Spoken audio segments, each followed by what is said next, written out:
BRS మాజీ MLA Balka Suman కు పోలీసులు షాక్ ఇచ్చారు. ఆయనపై అదనంగా రాజద్రోహం కేసు పెట్టారు.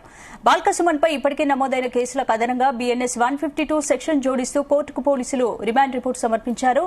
సింగరేణి సంస్థ ఆస్తులను ధ్వంసం చేయాలంటూ కార్మికులను రెచ్చగొట్టేలా మిలిటెంట్ తరహా వ్యాఖ్యలు చేశారనే కేసులో బాల్కసుమన్ కు పోలీసులు అరెస్ట్ చేశారు.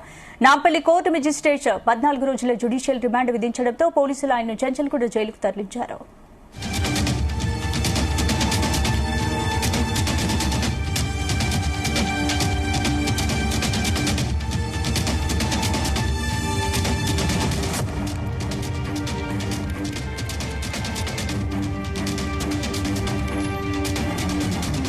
బీఆర్ఎస్ మాజీ ఎమ్మెల్యే బాల్కసుమన్ కు పోలీసులు షాక్ ఇచ్చారు. ఆయనపై అదనంగా రాజద్రోహం కేసు పెట్టారు. బాల్కసుమన్ పై ఇప్పటికే నమోదైన కేసులకు అదనంగా BNS 152 సెక్షన్ జోడిస్తూ కోర్టుకు పోలీసులు రిమాండ్ రిపోర్ట్ సమర్పించారు.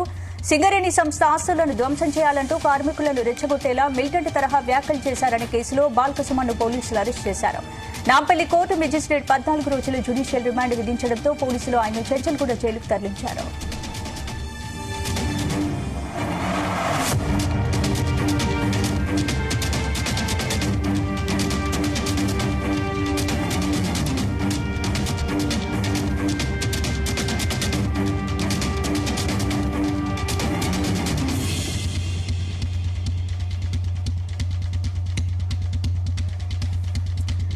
ఇదే అంశానికి సంబంధించి పూర్తి అప్డేట్స్ మా క్రైమ్ బ్యూరో చీఫ్ రవితేజ అందిస్తారు. రవితేజ, బాల్కసుమన్ పైన పోలీస్ స్టేషన్ లో నమోదైనటువంటి కేసులో ఇప్పటికే పోలీసులు కఠిన చర్యలు తీసుకునేటువంటి భాగంగా మరో కొత్త సెక్షన్ ని ఆల్టర్ చేసినట్టు తెలుసు. నాంపల్లి పోలీస్ స్టేషన్ లో ఇప్పటికే బాల్కసుమన్ పైన 326G 152 BNS section 4 of PDPPA act red with 55, 61 class 2 class A, 351 class 3, 353 class 1 class B BNS act ప్రకారంగా బాల్కసుమన్ ని రిమాండ్ చేసేటప్పుడు ఈ కేసు అన్ని కూడా అతని పైన నమోదు చేసి అతను ప్రభుత్వ ఆస్తులని, కేంద్ర ప్రభుత్వ ఆస్తులని ధ్వంసం చేసే విధంగా రెచ్చగొట్టేటువంటి వ్యాఖ్యలు చేస్తా ఉన్నారు అంటూ కూడా అంబలి పోలీస్ స్టేషన్ లో నమోదైనటువంటి కేసు పైన అరెస్ట్ చేయడంతో 14 రోజులు జ్యుడిషియల్ రిమాండ్ విధించడం జరిగింది.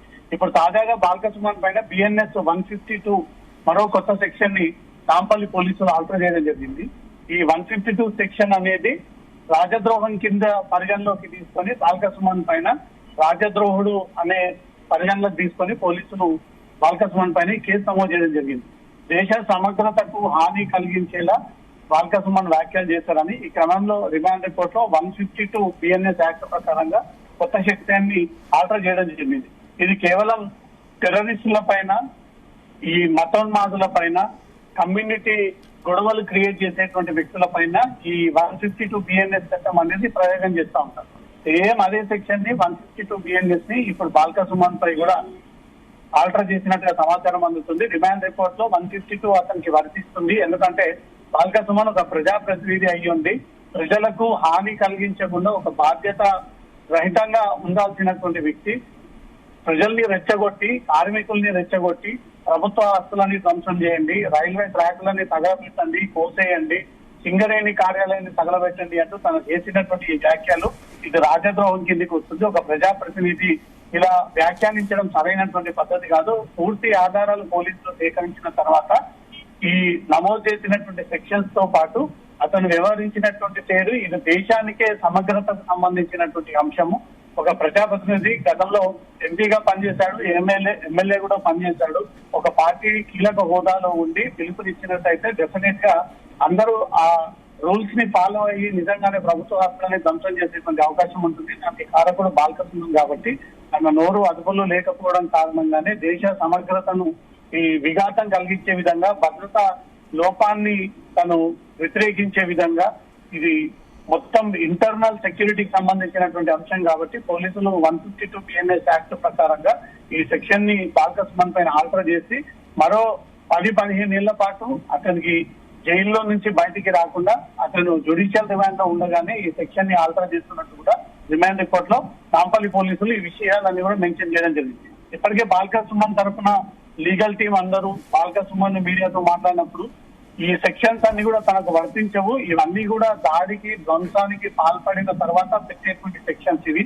నేను కేవలం ప్రభుత్వం స్పందించే విధంగా వ్యవహరించాలి తప్ప ఎలాంటి దాడులకు, ధ్వంసాలకు రెచ్చగొట్టే విధంగా, మనోభావాలు దెబ్బతీసే విధంగా, కుట్ర తెరలేపే విధంగా వ్యవహరించలేదు అంటూ కూడా బాలకసుమన్ పైన క్లారిటీ ఇచ్చినప్పటికీ పోలీసులు మాత్రం 152 బిఎన్ఎస్ దేశ సమగ్రతకు సంబంధించినటువంటి భద్రతా విషయంలో ఈ కేసు నమోదు చేయడం. అంటే బాలకసుమన్ కు బెయిల్ పొందే అవకాశాలపై న్యాయ నిపుణులు లేవంటున్నారు.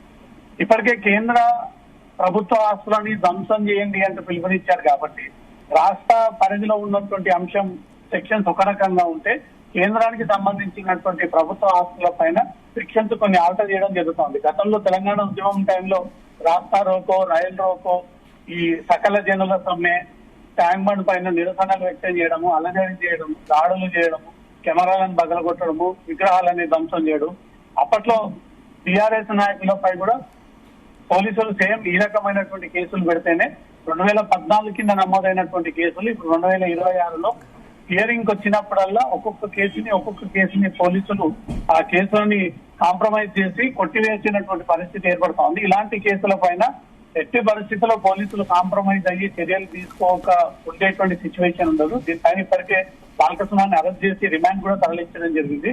అతను జైల్లో ఉండగానే 156 బిఎన్ఎస్ సెక్షన్ ఆల్టర్ చేశారంటే తను ఈ రాజద్రోహం కిందికి మాత్రమే పోలీసులు పరిగణలోకి తీసుకొని ఒక దేశ పౌరుడిగా భారతదేశంలో ఉండి ఇండియన్ సిటిజన్ అయ్యి ఉండి భారతదేశానికి చెందినటువంటి ఆస్తుల పైన దాడులు చేయండి, ధ్వంసం చేయండి, తగలబెట్టండి అన్నట్టు ఈ వ్యాఖ్యలు చేశారు. కాబట్టి ఇవన్నీ కూడా టెర్రరిస్ట్ యాక్టివిటీస్ కింద కానీ పోలీసులు భావిస్తా ఉన్నారు. తనే స్వయంగా మిలిటెంట్ యాక్టివిటీస్ చేస్తుంటే రాష్ట్ర ప్రభుత్వం దిగొస్తుంది, తనకు అనుకున్నటువంటి న్యాయం జరుగుతుంది అన్నారు. కాబట్టి ఇవన్నీ ఇల్లీగల్ కార్యకలాపాల కిందికే పోలీసులు భావిస్తా ఉన్నారు. దేశ భద్రతకు సంబంధించినటువంటి అంశం పైన కీలకమైనటువంటి వ్యాఖ్యలు చేశారు. బాలకసుమన్ ఒకవేళ ఇచ్చినటువంటి పిలుపు నేపథ్యంలో కార్మికులు రెచ్చిపోయి ఇలా వ్యవహరించి ఉంటే మాత్రం దానికి ప్రధాన కారకుడు బాలకసుమన్ అవుతారు. కాబట్టి రెచ్చగొట్టే విధంగా వ్యాఖ్యలు చేయడము, దేశ భద్రతకు సంబంధించినటువంటి అంశం పైన తన కామెంట్స్ చేయడము, వీటన్నింటినీ పోలీసులు లీగల్ ఒపీనియన్ తీసుకుని తాజాగా ఈ సెక్షన్ ని ఆల్టర్ చేసి అతని పైన కేసు నమోదు చేయడం. Thank you రక్తేష్.